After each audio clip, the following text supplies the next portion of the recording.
Good morning साथीहरू, सन्चै हुनुहुन्छ? म रमेश गिरी है। अहिले चाहिँ म यो रोल्पारा रुकुमको लुकुम भन्ने ठाउँ गाउँमा आएको छु। यहाँ हेर्नुहोस् न, यस्तो रमाइलो ठाउँ। गाडी हिँडेको छैन, म हिँड्दै पैदल यात्रा गरिरहेको छु। तपाईँहरूलाई जे होस्, यो हाम्रो नेपालको रोल्पारा रुकुम हरेक ठाउँको भिडियोहरू चाहिँ म जहाँ जान्छु त्यहाँको भिडियोहरू चाहिँ हालिराख्छु होला। हजुरहरूले हेरिदिनु होला फुल भिडियो, अनि सब्सक्राइब, लाइक, सेयर सकेसम्म भिडियो अगाडि गरिदिनु होला। यहाँ हेर्नुहोस् न, चेङ्ग्रा भेडा कसरी पालेको छन् मान्छेले। नाला, झरना, यहाँ हरेक चिज छ। यहाँ हेर्नुहोस् त, भेडाहरू, त्यहाँ भेडाहरू, चेङ्ग्राहरू क्या मजाले पालिरहेको छ। राति पनि त्यही राख्छ, यहाँ केही खतरा छैन। यो ठाउँमा पानी सरर झर्छ। यहाँ माथि डाँडामा घरहरू छ। यहाँ पानी झरिरहेको छ सरर। यहाँ पानी भनेको चारैतिर पानी छ साथीहरू, पानी चारैतिर छ। यस्तो चिसो मौसम छ। गाडी नपाएर खाना खाएँ, हल्का फुल्का खाना खाएँ एउटा बहिनीकोमा। त्यहाँबाट खाना खाएर अहिले म चाहिँ बाटो काँक्री भन्ने ठाउँमा जाँदैछु। यहाँबाट काँक्री 4 किलोमिटर छ। अब हेर्दै जाउँ म कहाँ जान्छु। तपाईँहरूलाई म भिडियो बनाएर देखाउँछु यस्तो रमाइलो नजारा। यहाँ हेर्नुहोस्, घरमा मकै झुन्डाएको छ। हेर्दै जानुहोस् होला है साथीहरू, म तपाईँहरूलाई भिडियो बनाएर देखाउँदै गर्छु।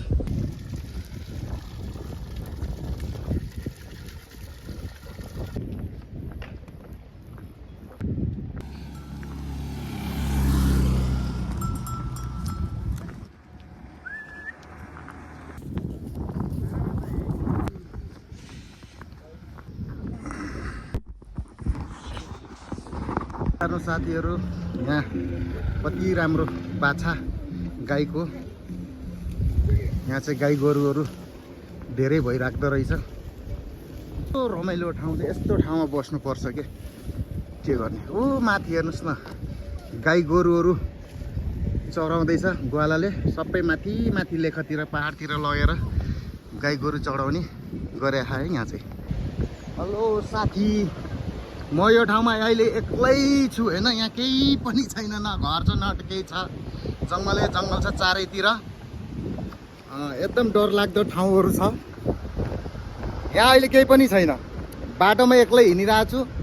5-6 दिन भयो लगातार हिँडेको हिँडै। के गर्ने, काम छैन, काज छैन, केही छैन। अब यस्तै हो कहिलेकाहीँ जिन्दगीमा भनेको। अलिअलि दुःख पनि खानु पर्दो रहेछ के होइन।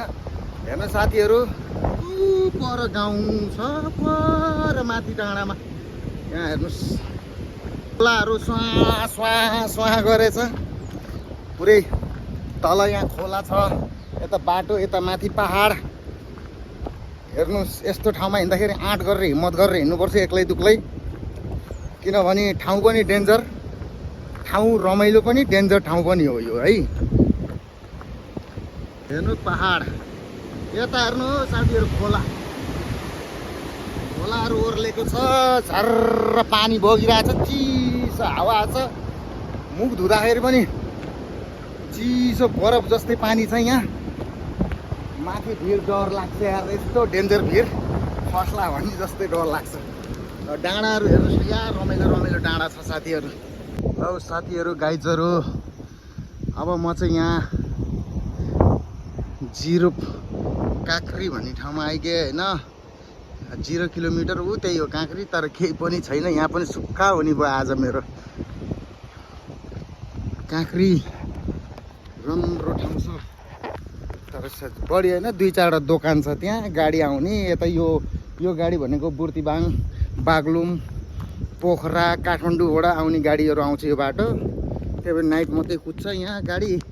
हेर्नुहोस् न, यहाँ पहिरो आएर यसरी ढुङ्गा खस्ने रहेछ। यहाँ मान्छे हिँड्दा एकहोर हिँड्यो भने टाउकोमा लाग्यो भने मान्छे बेहोस हुन्छ। यो ढुङ्गाहरू, यो ढुङ्गा पनि माथिबाट खसेको ढुङ्गाहरू हो। यस्तो डेन्जर ठाउँ छ। काँक्री आइसक्यो गाइज। लुकुम भन्ने यो ठाउँ हो साथीहरू। लुकुम भन्ने ठाउँ आयो। यहाँ पनि त्यति खासै केही रहेन रहेछ भिडभाड यार। त्यो गाउँको मान्छेहरू फ्याट्टा फुट्टा आउने त्यही हो। मकै यसरी राखेर सुकाएर राख्छ। पानीले खिचिदिएको मकै नत्र सुकाएर मजाले राखेको हुन्छ गाउँघरको मकै। यहाँ बारी पनि रहेछ अलिकति टोकियो यो बन्द रहेछ घर मात्रै।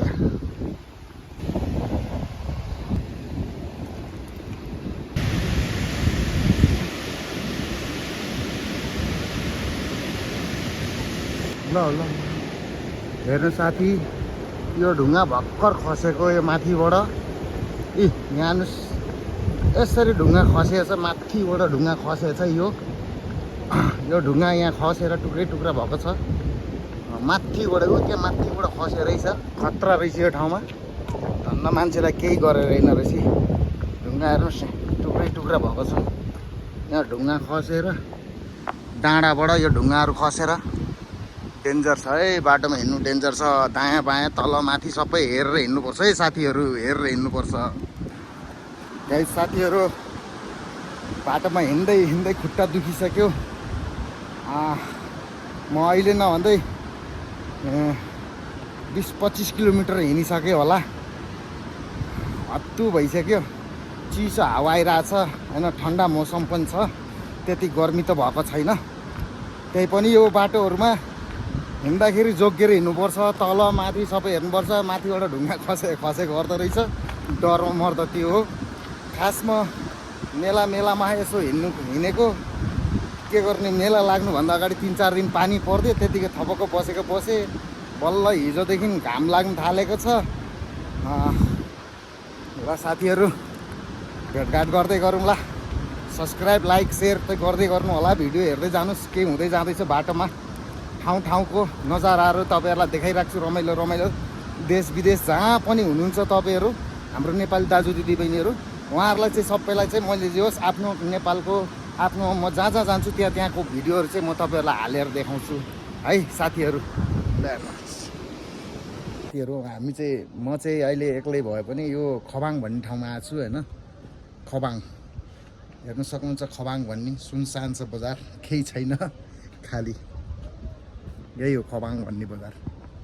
ओ साथीहरू हेर्नुहोस् म हिँड्दै कहाँ आइपुगेँ। अचम्म भयो यार। यो रुख सल्लाधुपी तल खोला, क्या मजाको खोला बगेको छ। यहाँ रोड छ, माथि पहाड सर। हेर्नुहोस् हिँडेको छु साथी जङ्गलमा एक्लै। यस्तो छ कि आफत। हेर्नुहोस् त रोड त एकदम क्लियर राम्रो छ, तर के गर्ने केही छैन यार।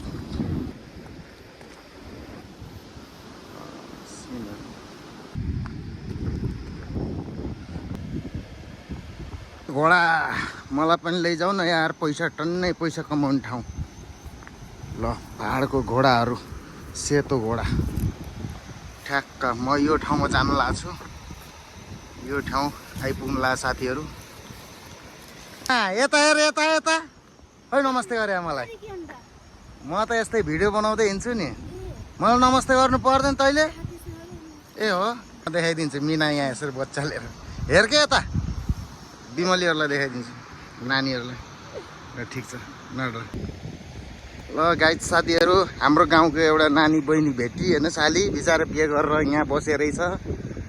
आज गइरहेछ, छोरा पारेछ।